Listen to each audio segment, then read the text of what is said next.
Setelah itu ia berdoa, "Ya Allah, sampaikanlah pahalanya kepada kedua orang tua saya." Maka dengan ini dia sudah menunaikan hak-hak orang tuanya. Dalam hadis lain dinyatakan bahwa jika seseorang menunaikan sedekah nafil, maka apabila susahnya dia menyampaikan pahalanya untuk arwah orang tuanya, syaratnya mereka haruslah orang Islam. Dalam keadaan demikian pahalanya akan sampai kepada mereka dan pahala orang yang menyedekahkannya tidak akan berkurang sedikit pun. Kanzul Amal Umal. Menurut hadis ini tidak perlu apa-apa lagi, cukup dengan menafkahkan sesuatu dan sampaikanlah pahalanya kepada kedua orang tua. Abdullah bin Salam radhiyallahu anhu berkata, "Demi zat yang mengutus Rasulullah sallallahu alaihi wasallam dengan hak, perkara ini ada dalam Al-Qur'an yang suci, bahwa janganlah memutuskan silaturahmi dengan orang yang menjaga silaturahmi dengan bapakmu, karena apabila demikian kamu akan kehilangan nur." Diberitahukan dalam sebuah hadis bahwa siapa yang menziarahi kubur orang tuanya ataupun seorang dari keduanya, maka dia akan diampuni dan dianggap sebagai anak yang taat kepada kedua orang tuanya. Auza'i rahmatullahi alaih berkata, "Saya telah diberitahu bahwa siapa yang telah ingkar kepada orang tuanya ketika mereka masih hidup, jika mereka telah meninggal maka beristighfarlah untuk mereka, menunaikan hutang mereka kalau ada, dan juga tidak menyalahkan mereka, maka akan dianggap sebagai anak yang taat kepada orang tuanya. Dan siapa yang telah taat kepada kedua orang tuanya semasa mereka masih hidup, tetapi ketika orang tuanya telah meninggal, dia tidak menyolatkan mereka, tidak menunaikan hutang mereka, dan juga tidak beristighfar bagi mereka, maka ia akan dianggap sebagai anak yang durhaka kepada orang tuanya." Dalam kitab Durrul Mansur, this one.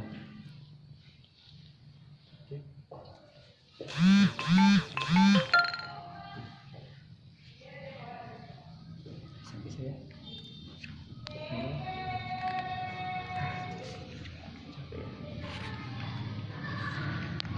Saya di jalan pulang jam.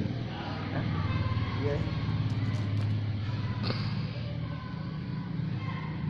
Zuhud, qanaah dan tidak meminta-minta. Hadis ke-16. Dari Abu Hurairah radhiyallahu anhu berkata, Rasulullah sallallahu alaihi wasallam bersabda, "Apabila seseorang di antara kamu melihat orang yang diberi kelebihan dari segi harta atau rupa, maka hendaklah ia melihat kepada orang yang lebih rendah darinya." Diulangi, dari Abu Hurairah radhiyallahu anhu berkata, Rasulullah sallallahu alaihi wasallam bersabda, "Apabila seseorang di antara kamu melihat orang yang diberi kelebihan dari segi harta atau rupa, maka hendaklah ia melihat kepada orang yang lebih rendah darinya." Hadis riwayat muttafaqun alaih, Mishkat.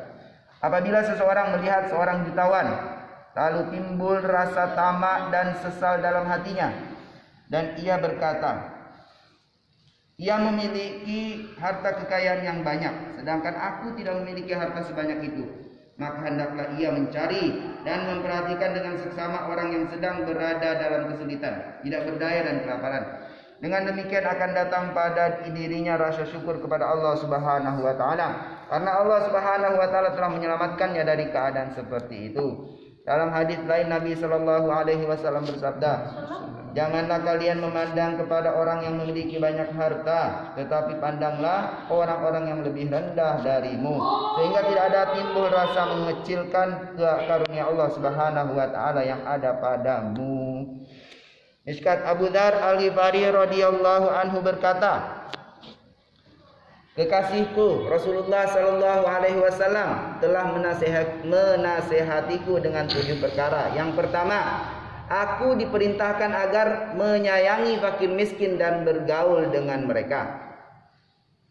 Yang kedua, aku diperintahkan agar tidak memandang orang yang lebih tinggi atau kaya dariku, dan agar aku memandang keadaan orang-orang yang lebih rendah dariku.